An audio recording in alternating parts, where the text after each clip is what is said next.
This is the Big O Show. This is the Big O Show. All righty, there he is, locked and loaded. He's in a plane ready to get back to Miami, but he saw the Dolphins finish off and eke one in there. So the Dolphins are in the playoffs, my brother. What do you think?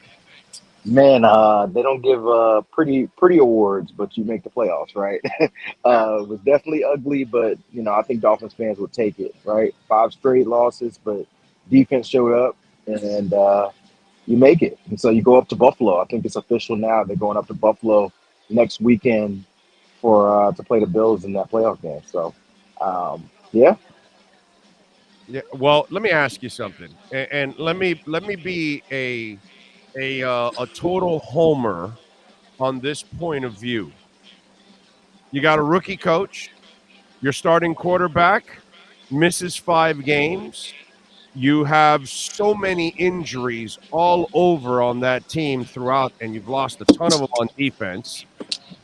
To still make the playoffs, if you put it in that context, it's actually not that bad, actually. You know what I mean? It's actually a slight accomplishment that you were able to overcome all this kind of adversity and still sneak into the playoffs. I know at 8-3, that's what ruins that statement because you lost 5 in a row in a key moment and you really buried yourself. But still, considering all the injuries and losing your starting quarterback for 5 games, maybe it's not that bad of an accomplishment, actually.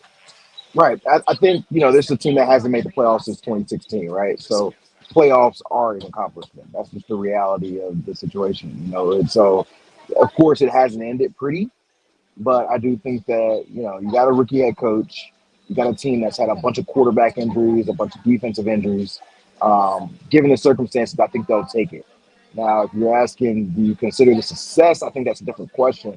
But I think not a success. Not a success. Yeah, but I think right now you take more positives than negatives because if we were talking and this game went a different way, or if the Patriots did win and they missed the playoffs, then it would be a different story. But that's not the boat that we have now, and so I think that today's a good day for Dolphins, and you move forward from that. I can't take a lot of solace in this game and say, hey, I feel great about them beating Buffalo, but right now today is about making the playoffs. Right. And making the playoffs, I think, is not. And listen, one of the things that I talked about in the pregame show, last year you were able to beat a lot of the bad teams and pile up your record, and you got throttled by the good teams, actually. This year, you've actually beaten some good teams. You've played other good teams really close because 5 of the 8 losses are within a score. And, right. and you played several playoff teams within a score, obviously. Hell, we could argue that the Buffalo game, you should have won that game. You know what I mean? But overall, Green Bay's in the playoffs. Chargers are in the playoffs. All these teams, you played them to 1 score. So I get that it looks terrible in the overall picture. But if you start to kind of unearth it, it's not as bad as it seems because you were really close to adding all kinds of other victories, which you really couldn't have said that in the year past. Yeah, well, I think at their peak, the Dolphins were a team that could compete with pretty much any team in the AFC. You mentioned that Buffalo game. When we saw them after the Buffalo game, I was like, they could play with anyone. But this current Dolphins team, I don't know if I feel the same way. And so maybe they turn it on at some point. Maybe the big question this week is going to be where are you at quarterback? Obviously. Tua is going to be the first question. Where is he in the protocol? Is there any chance for him to come back? And so that's going to be lingering all over this week. If he comes back, then obviously you have a better chance. But then if not, is Teddy able to go? He was active today. Seemed like he was able to go if Skylar got hurt. But if it's me and I saw what Skylar did today, I'm putting Teddy in there if he's any better to give me another chance. Like I said, it's choosing between – Yeah, but it's a fracture. It's a dislocated pinky. That's a really difficult injury to throw football. And by the way, throw football in 25 degrees, 30 degrees, because you're going to Buffalo. Right. That's why I said if it's better. Because clearly it wasn't good enough for them to feel good about him playing or starting, but it was good enough for him to be active. And so Yeah. if it's better, I mean, Skylar Thompson scored, 9 points today. That's not going to work against Buffalo. So you're going to have to figure out No, something. no. No, You don't think the no defense chance, no Buffalo? You don't chance. think the defense No, can limit? By the way, no, they no scored 11 chance. points today. Okay, they picked up a safety, buddy. They did, but that wasn't Skylar's points. That was Okay, all right. defensive points. Skylar got Okay, 9. so if you come up with 11 points in Buffalo, you don't think the defense can limit them to like 5 or 6 points? No, Not a no chance. shot. Not Okay, a chance. Not a chance in the all right. world. Just checking. Not a chance Just in the checking. world. All right, one of Yeah. the things that I've been talking about it throughout the year, and it reared its ugly head again today until he finally won a challenge at the end. But his game day coaching, it has all throughout the year. It's been very questionable whether he doesn't stick with the run. Look at Gesicki now. Gesicki 3 weeks in a row is making plays for you. You were hard-headed about not using a playmaker and putting him in there. There are so many decisions that, and the challenges. He was terrible this year. He finally won one at the end of this game. As a game day coach, that is my sticking point with Mike McDaniel. I like the man.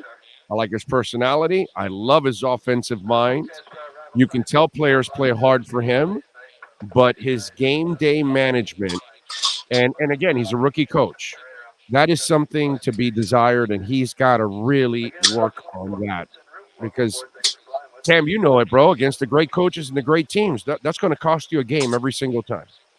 Absolutely. And you hear the speakers going on here. At some point, they're going to tell me I got to turn the phone off. But All good. I think that Mike McDaniel has some things he has to learn going into year 2 about a lot of things. And I think one thing is he's got to figure out who he trusts as far as the analytics department, as far as the challenges. As you saw today, he finally won a challenge after being terrible at having throughout the.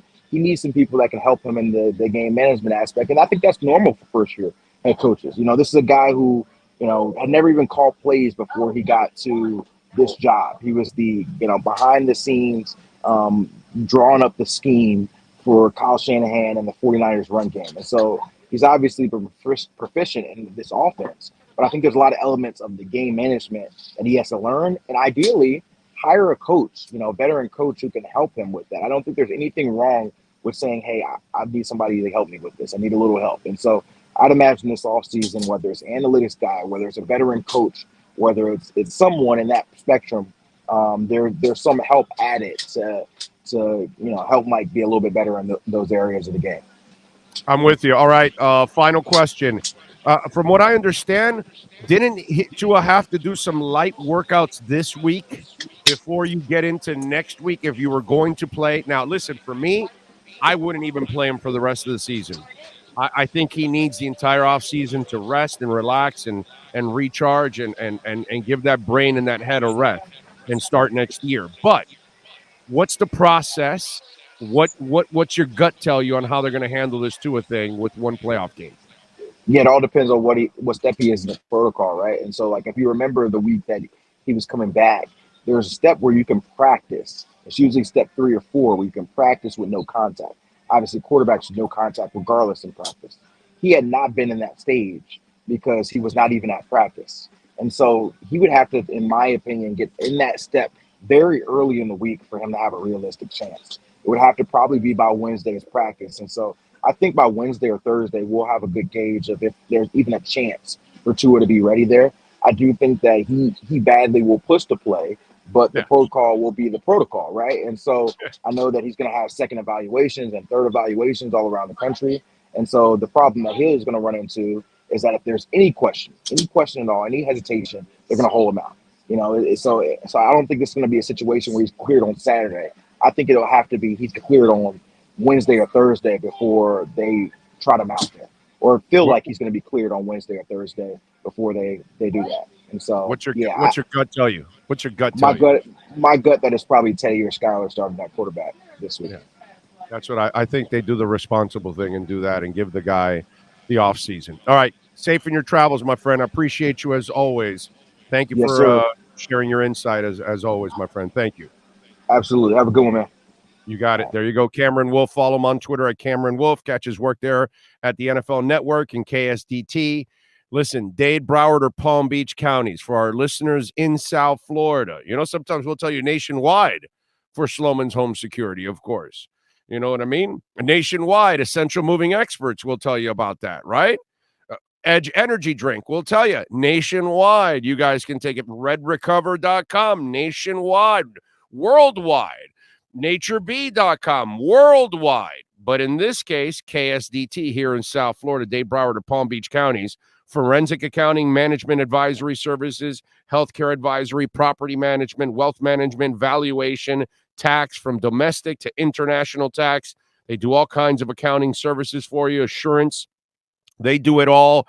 And whether it's your personal or business, they can help your business get to the next level, help you with budget, help you with payroll, help you with planning, help you with healthcare, all kinds of things.